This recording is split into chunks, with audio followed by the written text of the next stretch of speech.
All right, so 23. We covered some of 23. Somebody give me a little summary of what we covered in 23.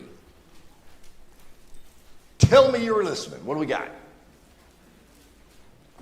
Well, nobody listening. Nobody remembers. Makes Matt feel bad. That's right. So there was a smack. Who got smacked? Paul got punched or slapped or hit in the face, right? At the direction of who? The high priest. Ananias, the high priest, not Annas, the high priest, right? That was the high priest before this one. Paul reacts strongly, verbally, saying that, I forget exactly what he said, but it was a let's see, do you revile? No. Let's see. Yeah, you're in violation of the law. God is going to strike you, you whitewashed wall. Do you sit to try me according to the law, and then in violation of the law, order me to be struck, right? You hypocrite, basically. And then they're like, hey, you can't talk this way about the high priest. But we pointed out that, and he somewhat apologized for that, but we pointed out that the commander had asked them to come to him and assemble, so it's likely that the high priest wasn't as recognizable as he could have been. He might not have been in his normal position or whatever else, but we also pointed out that Paul was promised to have help speaking through the Holy Spirit when there was a need, and also that this high priest didn't live for the remainder of that year. He was struck down. So take from it what you will. And that came to a big, so he changed topics. He said he's on trial, verse 6, for the hope of the resurrection and the dead. Verse 7, there became this great dissension between the Pharisees and the Sadducees. We're going to talk about that a little bit. Which ones did not believe in the resurrection of the dead? The Sadducees. And I'm not going to keep repeating the joke. Y'all remember the joke. So they thought that the Pharisees then must have said, well, maybe he did meet a spirit or an angel, even if they're not going to admit to it being the Christ, Jesus Christ. Maybe there's something that could be said here, and he fragmented the discussion. And so in verse 10, chapter 23, I think that's about where we left off, maybe 10 and 11. And as a great dissension was developing, the commander was afraid Paul would be torn to pieces by them and ordered the troops to go down and take him away from them by force and bring him into the barracks. But on the night immediately following, the Lord stood at his side, Paul's side, and said, take courage, for as you have solemnly witnessed to my cause at Jerusalem, so you must witness at Rome also. And that had been a desire of Paul's, had been an expectation coming up. And now we see that it is, in fact, he is definitely going to Rome. God has said so. Verse 12. When it was day, the next day, when it was day, the Jews formed a conspiracy and bound themselves under an oath, saying that they would neither eat nor drink until they had killed Paul. There were more than 40 who formed this plot. They came to the chief priests and the elders and said, we have bound ourselves under solemn oath to taste nothing until we have killed Paul. Now, therefore, you and the council notify the commander, Lysias, what was his name? Hold on a second. Claudius Lysias. Now, therefore, you and the council notify the commander to bring him down to you as though you were going to determine his case by a more thorough investigation, and we, for our part, are ready to slay him before he comes near the place. Now, does that actually happen? Like you've read the Acts before. Does it work? Do they kill Paul? No, it would be a much shorter New Testament had that happened, right? We know that didn't happen. But it's interesting. They don't really say what happened to these guys. I've always wondered, what does a solemn oath mean to 4 people that are saying, we solemnly, 40 people who said, we won't eat until we kill Paul. Before God, we've made this oath. And they don't kill Paul. Did they all die? Do you think so? Or people just talk big? I have no idea what happened. But nobody, it's not mentioned, but I'm assuming they all went home kind of with their tail between their legs, I guess. Yeah. So, verse 16, the son of Paul's sister, what's that? Paul's nephew, right? The son of Paul's sister heard of their ambush, and he came and entered the barracks and told Paul. Paul called one of the centurions to him and said, lead this young man to the commander, for he has something to report to him, to the commander. So he took the young man and led him to the commander and said, Paul, the prisoner, called me to him and asked me to lead this young man to you since he has something to tell you. The commander took him by the hand and, stepping aside, began to inquire of him privately, what is it that you have to report to me? And he said, the young man said, the Jews have agreed to ask you to bring Paul down tomorrow to the council as though they were going to inquire somewhat more thoroughly about him. So do not listen to them, for more than 40 of them are lying to wait for him who have bound themselves under a curse not to eat or drink until they slay him, and now they are ready and waiting for the promise from you. So the commander let the young man go, instructing him, verse 22, tell no one that you have notified me of these things. How old is this young man? Anybody know? He takes him by the hand. Did you notice that verse? He said he took him by the hand. So young man, he's probably quite a young man, and here he is going to visit Paul in the barracks, not necessarily what you might think of like a dungeon type prison, but there it's certainly intimidating.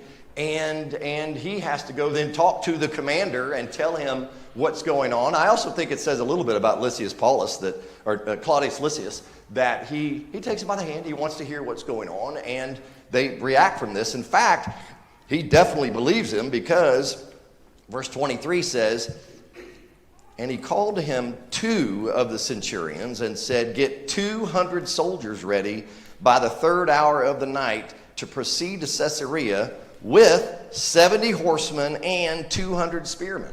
So potentially, how many people are we talking about here? Like 470 people, right? This is a big deal.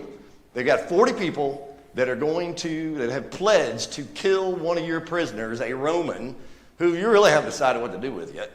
And he calls 470 people, unless centurion, right? 100 people. You got 2 of them, and then these other people. It could be that maybe horsemen and spearmen might have somehow made up of some of these people, but it really does read pretty much everybody. 470 people. This is not a small undertaking. It also gives you an idea of the size of this barracks, which we really didn't cover that too much when we were talking about the temple, the Tower of Antonius that stands there. We're talking about 2 guys, centurions, that could go into this barracks and come out with 470 people or so, right? That ready. This is a big place. Rome is no small thing. It also gives you an indication of the difficulty that Rome had with the Jews. That they took this seriously because they had. I know if you could hear Alan. Yeah. It also shows you how seriously Rome had to have taken the Jews in general in this area because of problem after problem after problem. The Egyptian we talked about earlier, other people that came up and stirred up trouble earlier, that they'd had their troubles here a number of times, and they were prepared to take care of them, whatever it took.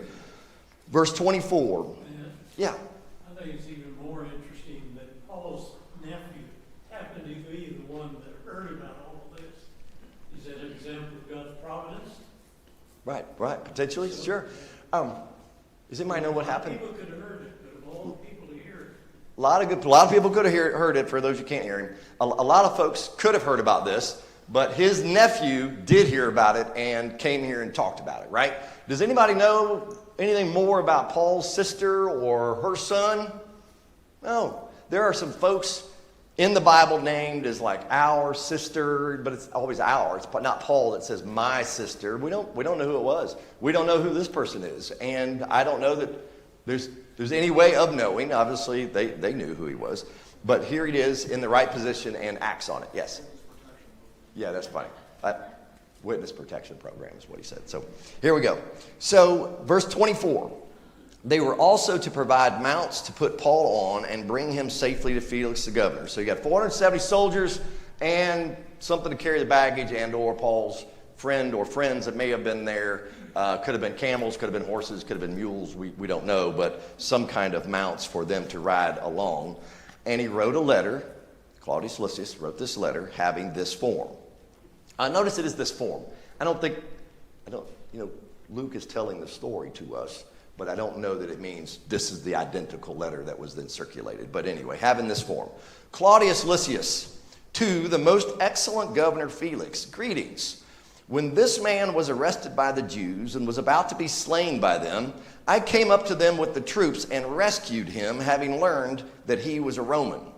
And wanting to ascertain the charge for which they were accusing him, I brought him down to their council. And I found him to be accused over questions about their law, but under no accusation deserving death or imprisonment. When I was informed that there would be a plot against this man, I sent him to you at once, also instructing his accusers to bring charges against him before you. And we'll go from there. So is this letter 100% accurate? Politics really ever changed, I guess, right? They certainly paints him in a good light.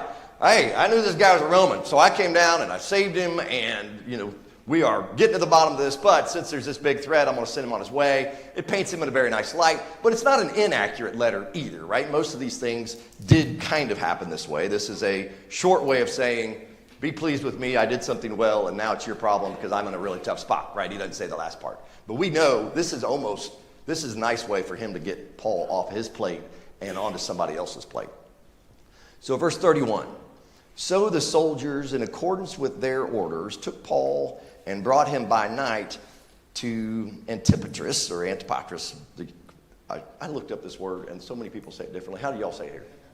Antipatris. Great, I did it right the first time then. That's about 35 miles. But the next day, leaving the horsemen to go on with him, they returned to the barracks. So you've got all these 470 people. What was it, 70 horsemen? Is that right? And so 400 of them are walking this 35 miles, but they get him far enough away, 35 miles out of town to another town. All the people that are walking had to walk back and march back probably. And the 70 continue to ride on with Paul. But the next day, let's see, verse 33, when these had come to Caesarea, that's about another 26 miles, and delivered the letter to the governor, they also presented Paul to him. And when he had read it, he asked from what province he was, and when he learned that he was from Cilicia, he said, I will give you a hearing after your accusers arrive also, giving orders for him to be kept in Herod's praetorium. So Paul was from Tarsus, right? Tarsus is in the region of Cilicia, and they're in Caesarea with 70 horsemen that come in. Caesarea is a big place at the time, but where did we leave last? Where did we leave Caesarea last? Who was Paul with? You might remember? Philip. He's with Philip and his daughters, and he stayed there for some amount of time. And so it's interesting. Do you think that people would have heard about this probably coming into the middle of the night that Paul's back? Probably it wouldn't take too much time to hear something about that. But I have a hard time, not a hard time, how to say it? 470 people mobilized to get Paul here. 70 of them stay, and they come into town here. This is a big deal. This was life-threatening for Paul over and over again. But also, look what happens next. Verse 24, it says, after 5 days, the high priest Ananias came down with some elders, with an attorney named Tertullus, and they brought charges to the governor against Paul. So now, we just talked about this being, 60 miles or so? That now the high priest has come all the way from Jerusalem to Caesarea to personally bring charges against Paul. And I think sometimes we miss this political, religious impact. It's big. Yes, it's certainly big from Paul's perspective. It's massive on the eternal perspective. But when we talk about here, these are all big political things that are happening. Tertullus, I don't know anything about him. I tried to look him up. He was an attorney. Enough said, I suppose. And we'll get some idea about him in a second. So the elders that came with Tertullus, with some elders, the chief priest is there. We know probably which one group in particular wanted to be well represented here. The Sadducees, right? They were mad at Paul anyway, but it could have been the Pharisees and the Sadducees here and whoever. And here's what Felix says. Let's see, we'll read verse 2.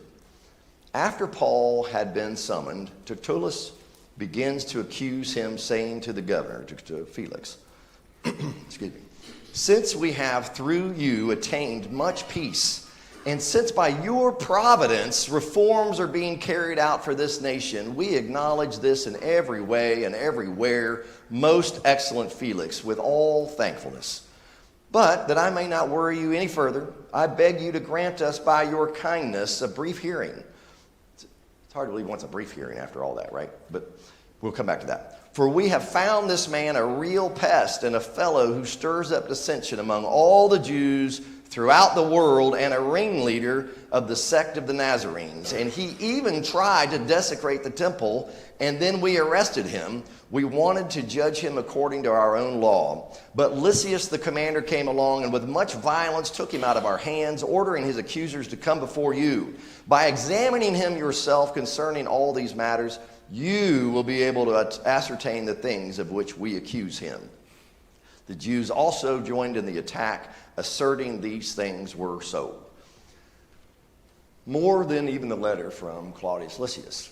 This is an inaccurate portrayal of a lot of things, right? It's a political thing. And it's different than we think about going in front of a judge. If you go into a courtroom here in one of our courtrooms, are you going there to butter up a judge? It's not going to last very long, right? They're not going to shut you down if you are basically saying, oh, great and mighty Oz. Judge, you have the power to do all it, right? He's not just pitching a case here. He's saying providence, the word providence. Let's look at that in verse 2. By your providence, reforms are being carried out for this nation. They raise Felix up to a level of something beyond a mere ruler, right? And that's fact. You can go look that up in secular books, that gets really even carried away further and further. By the time you get up to Rome, Caesar, he is a god of sorts, right? He speaks for God. Well, that trickled down a lot, and so these rulers often took up this case. There was a historian that said that Felix, where did I have that? Felix had the power of a tyrant and the temper of a slave. That was I can't read my own handwriting. Toutus, T-O-U-T-U-S perhaps. He and his brother had been slaves, but then raised with some amount of Roman royalty, you might say, politically, and had, through those associations, been assigned some amount of power, and this was where he was in power, right?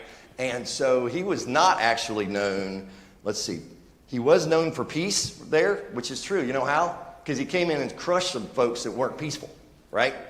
And since by your providence reforms are being carried out for the nation, we acknowledge this in every way and everywhere, most excellent Felix. Verse 5, for we have found this man, Paul, a real pest and a fellow who stirs up dissension. Pest, a real pest. Some of the Greek folks, again, I don't understand Greek, but they go, pest. What does your translation say? Does it say pest? Plague. That's a better translation. A pestilence is better than pest. He's been a real pestilence. He's been a plague on this whole nation. And we know that he has stopped off many, many places and spread this thing called the way, right? That he's been a pestilence or a plague upon the nation. And the whole world, throughout the world, or you might say the Roman Empire at least, right? And that's what he's being accused of, is stirring up dissension in Rome. I like verse 6, though. And he even tried to desecrate the temple, and then we arrested him. Was that why they arrested him? He was trying to desecrate the temple. What was the charge when they arrested him? What's that? Yeah, he brought a Greek in. He brought a Greek into the temple. That's desecrating the temple. They don't say he brought a Greek in, or he desecrated the temple. And when he had the original charges, they didn't say, he was caught on the gate with a Greek attempting to bring him in, right? They, at the time when they were beating him to death, were saying he brought a Greek into the temple. Well, here they've backtracked from that. Stirs up dissension in all the world. I missed a word, that's why. And a ringleader of the sect of the Nazarene. What? Ringleader. It's the only time in the whole New Testament that word is used. Does your translation say ringleader? Agitator? Okay. It comes from a military word, meaning that he is the leader. Where do we use ringleader now? Circus, right? No idea how it got from there to there, right? But it is this person who is controlling all these events. They're putting him in charge of that. But originally, Greek-wise, it was a military term, that he was in charge of this sect of the Nazarene. Again, trying to say this is a new religion, not... Would Paul say it's a new religion? No, this is Judaism. This is the fruition of where all of this has been going this whole time, because I believe in the resurrection. And here's where that's going to go. Let's skip down to verse 9. The Jews also joined in the attack, asserting that all these things were so. We are taking a side no matter if they're telling the truth or not telling the truth, because that's our side. Does that seem about normal still today, how people act? It does. That's exactly right. And it's dangerous, and they are wrong in doing that. Verse 10. When the governor... this is a pet peeve of mine. Ignore it, right, if this has no benefit to you. It takes a long time to be accurate. You ever thought about that? A lot of things, if it's not purely yes or no, they could say, we're asserting these things are true, or they could say, well, they were certain, except this wasn't quite right. Well, and someone else could say, well, this wasn't quite right. So a lot of times people just pick their team here because it's easier and it takes less time and effort to be accurate. Verse 10. When the governor had nodded for him to speak, Paul responded. Does he have an attorney? No. Did he know what was going to be said? Not really, except he's heard these things before. Knowing that for many years you have been a judge to this nation, I cheerfully make my defense, since you can take note of the fact that no more than 12 days ago, I went up to Jerusalem to worship. So there's his first way of defending himself. Does he give all the accolations? Is that the right word? Does he give adulations to Felix? No, he says, knowing you've been a judge for a long time, I'm happy to make my defense. And by this standard, I want to say he was like in power for 6 years, and in this position, that's a pretty long time, evidently. So he's basically saying, you've been here a long time, I'll happily make my defense. And since I've only been here 12 days. Okay, since all this happened. So how much we had some time periods given to us. He waited about 5 days for these people to come up. That was in verse 1. After 5 days, the high priest came down. So he was there 5 days. So 7 days you had a day or so of traveling, 6 days. He had some days of purification. How many days of purification did I say there were in the oath? 7, right?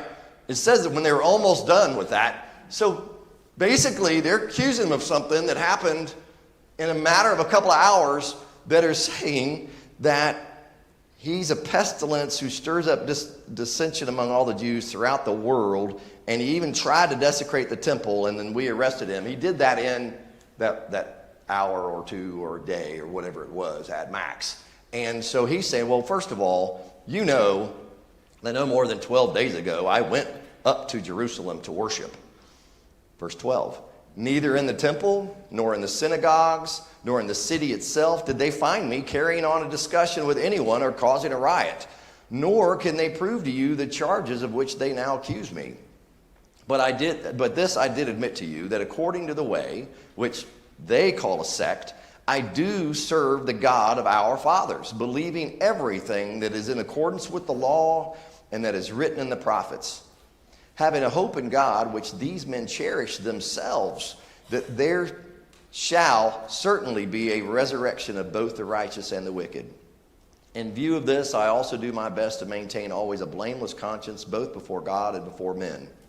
Now, after several years, I came to bring alms to my nation and present offerings, in which they found me occupied in the temple, having been purified, without any crowd or uproar. But there were some Jews from Asia who ought to have been present before you, and to make accusation if they should have anything against me. Or else let these men themselves tell what misdeed they found when I stood before the council, other than this, for this one statement, which I shouted out while standing among them, for the resurrection of the dead, I am on trial before you today. And then Felix comes in. All right, so we'll look at that a little bit. So verse 13, verse 12. Not in the temple or the synagogues or anywhere else did anybody find me doing anything that was causing a problem. Verse 13, nor can any of these people here prove these charges that they're making against me. Why and how is that? Well, it's funny, over and over. Let's see down in verse 19. Those folks that were actually there, they're not even here, right? So all of this they're telling you, Felix, is secondhand knowledge. Nobody here saw anything. There is no evidence at all being presented. It's all, what do we call that? Hearsay, right? It's all hearsay. And so he does a really good job of defending himself from a judicial perspective, right? Call a witness. I haven't seen one yet. All I hear are these people talking about what someone else said. But he does, verse 14, give his own testimony. I do serve the God of our fathers. I believe everything that is in accordance with the law and that is written in the prophets, having a hope in God, which these men cherish themselves, that there shall certainly be a resurrection of both the righteous and the wicked. Who have we said don't really believe in the resurrection of anybody? The Sadducees, right? The Sadducees, they're probably here. But do the Sadducees believe the law and the prophets? Yes, except somehow these things that are about the resurrection. And so I thought we might take a few minutes and look up some things about the resurrection. We'll come back to that in a moment when we finish talking about this presentation that he made here. Let's see.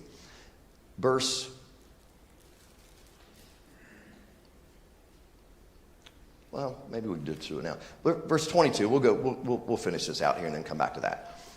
But Felix, having a more exact knowledge about the way, put them off, saying, when Lysias the commander comes down, I will decide your case. Then he gave orders to the centurion for him to be kept, Paul to be kept in custody, and yet have some freedom and not to prevent any of his friends from ministering to him. Now we're going to talk about a future visit later that Paul gets to have with Felix. Do we ever see Claudius Lysias mentioned again? No. He's going to hold him. He's going to hear the testimony here that might be someone who was actually on site and had seen some of this. We have no reason to believe it ever happened. Perhaps it did. Probability is it did not. So let's look at a few things. We keep talking about a resurrection. Was resurrection important to Paul? Yes. Is it important to us? Yes. Beyond anything else, it's important to us because no matter how Christ lived, if he would have lived a perfect life and died, never to be heard from again, then we could all live perfect lives and die, and that would be the end, and there'd be no hope of eternal salvation, right? That resurrection is everything. That sacrifice is just a sacrifice without the resurrection, right? Conquering death, that's what Paul's it brings up here. So we sometimes take it as a nice way to get people mad, talking about it, but it is very important, crucial to Paul throughout his ministry, and we're going to touch a few of these things. But first, let's talk about some Old Testament mentions here. Go over to Daniel 12. Daniel 12. Did the Sadducees believe in Daniel? Yes, they did, right? Daniel 12. Look at verses 1 and 2. Now at that time, Michael, the great prince, who stands guard over the sons of your people, will arise. And there will be a time of distress, such as never occurred since there was a nation until that time. And at that time, your people, everyone who is found written in the book, will be rescued. Many of those who sleep in the dust of the ground will awake, these to everlasting life, but the others to disgrace and everlasting contempt.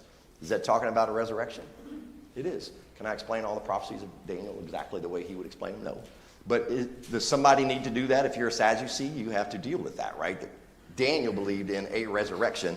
In fact, much like Paul mentions it being a resurrection of both the righteous and the wicked, there they are both here too. A resurrection, some for everlasting life and the others to disgrace and everlasting contempt. Look at Hosea. We'll go over to Hosea.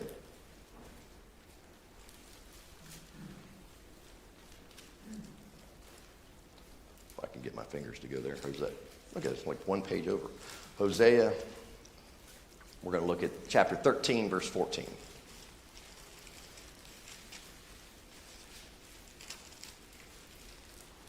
Hosea 13, 14. Shall I ransom them from the power of Sheol? Shall I redeem them from death, O death? Where are your thorns, O Sheol? Where is your sting? Compassion will be hidden from my sight. Is that talking about a resurrection of some kind? It is. Shall I ransom them from the power of death, or Sheol? Shall I redeem them from death?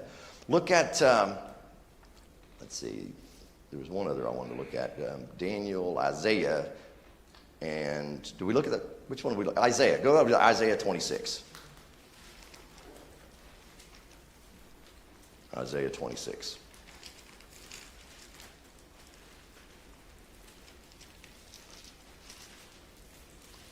Verse 19. Your dead, Isaiah 26:19. Your dead will live, their corpses will rise. You who lie in the dust, awake and shout for joy, for your dew is as the dew of the dawn, and the earth will give birth to the departed spirits. You've got to deal with it somehow, and just yelling down that they don't believe in it isn't enough. And Paul keeps bringing it up at these strange times, but let's see why. I've got a few things we'll talk about Jesus making assumptions that when Paul says, and one of the reasons I'm doing this is says that, where does he say that? That all of them believe these things too. Well,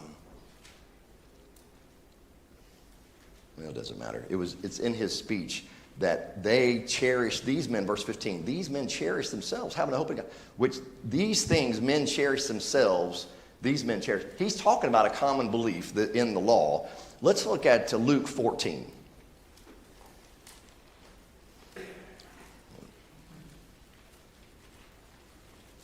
Luke 14, 13, and 14. And then stay in Luke. We're going to read another one. Luke 14, 13. So this is Christ talking. When you give a reception, invite the poor, the crippled, the lame, the blind, and you will be blessed, since they do not have the means to repay you, for you will be repaid at the resurrection of the righteous. When one of those who were reclining at the table with this heard, he said to him, blessed is everyone who will eat the bread of the kingdom of God. So is there an assumption made there? Is he teaching anything to be particularly divisive here? He's not. He's making an assumption that everyone in the crowd understands that there is a repayment at the resurrection of the righteous. He didn't invent that thought here. He's teaching in accordance with Old Testament. Then over to Luke 20, 33. Luke 20, 33.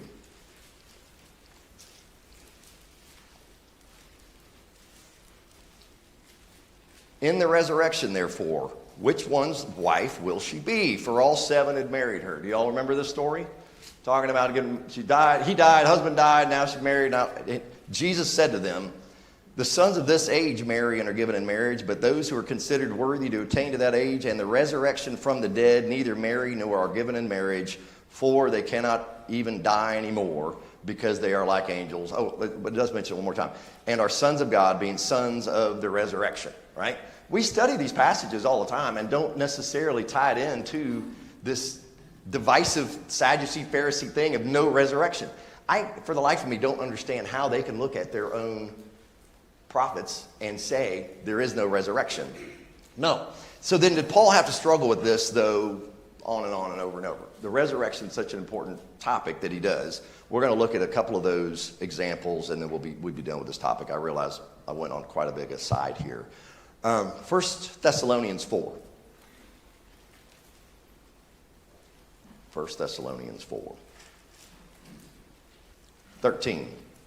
We'll read several verses here. But we do not want you to be uninformed, brethren, about those who are asleep, so that you will not grieve as do the rest who have no hope. For if we believe that Jesus died and rose again, even so God will bring with him those who have fallen asleep in Jesus. For this we say to you by the word of the Lord, and that we who are alive and remain until the coming of the Lord will not precede those who have fallen asleep. For the Lord himself will descend from heaven with a shout and the voice of the archangel and with the trumpet of God, and the dead in Christ will rise first. Then we who are alive and remain will be caught up together with them in the clouds to meet the Lord in the air, and so we shall always be with the Lord. They had been told that the resurrection had already happened. They missed it. Not the resurrection. This coming of Christ had already happened, and they missed it. And they're being told, no, don't worry. We're going to have, just like I said back here in my testimony, there's going to be a resurrection of the righteous and the unrighteous. Just like Daniel said, there's going to be a resurrection. Just like Micah said, there's going to be a resurrection, right? And so here we are with Paul having to again defend himself. And he does that in a number of letters. We won't go to all of them, I guess. But you could look up the word resurrection, and with the Bible, it is our hope, right? So it's important. And if you haven't looked into it, take that for your next little study lesson if you want to. All right, so now verse 24. But some days later, Felix arrived with Drusilla. You know what? Before I get there, I talked a long time. First bell rang. They give you 4 minutes to say something. What would you like to say? You want to add on anything? I'm just kidding. You don't have to. Yeah. So, Pharisees, Sadducees, today we can see, really, if you think about it, the Jews, believing Jews today are from the Sadducees. They don't believe in the resurrection of Jesus.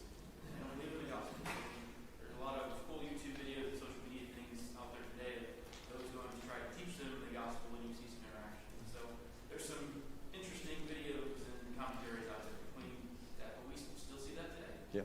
I had a good friend in college who was Jewish family, went down there, hung out with their family. They're wonderful people. He does not speak for all Jews, right? I'm not saying that, and I don't speak for him even now. But at that time, they weren't looking for any Messiah. They weren't looking for anything in the future. It was what it was. But they also weren't sacrificing. They also weren't doing any of the Old Testament law either. They had certain things they were keeping, festivals and things especially. But you're exactly right. I'm sure there are many, many different sects, you might say, of Judaism that would believe different things. Anybody else? Yes, Joe. Whenever I read, think about the Sadducees, when I read Ecclesiastes, it does kind of leave you feeling like what happened on this earth is all that there is. As Solomon talks about, basically everything's vanity and things. So I thought that might be a seed, one of the seeds maybe that kind of started that line of thinking. Yeah, interesting. Ecclesiastes being a source of wisdom here on earth, how to live, what's important, what's not important, and you might get some of that. Maybe it puts some of the eternal things to an aside, even though it does finish with follow God, but you're exactly right. Joe, you have your hand up back there? I can't see that far. In 1 Kings 17, Elijah brought back a young boy from the dead. Yeah. 1 Kings 17, Elisha brought back a young boy from the dead. We talked earlier, Elijah also brought back someone from the dead. We talked about that in Acts, where Eutychus fell out of the window, right? That Paul put his body down on him, and he came back from the dead. So we have a lot of New Testament, but also Old Testament examples were taught from long before about the resurrection, or a type of resurrection. Anybody else? No? Okay.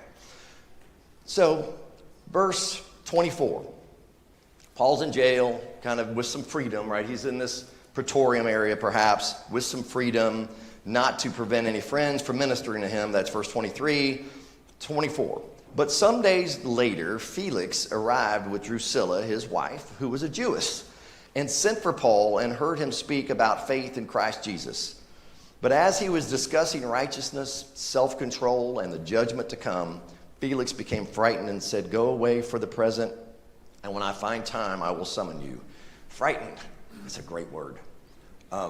If you were living like Felix, talking about judgment and the things to come, self-control, listening to these things would be frightening. And we'll talk about that next Wednesday. Thank you all very much.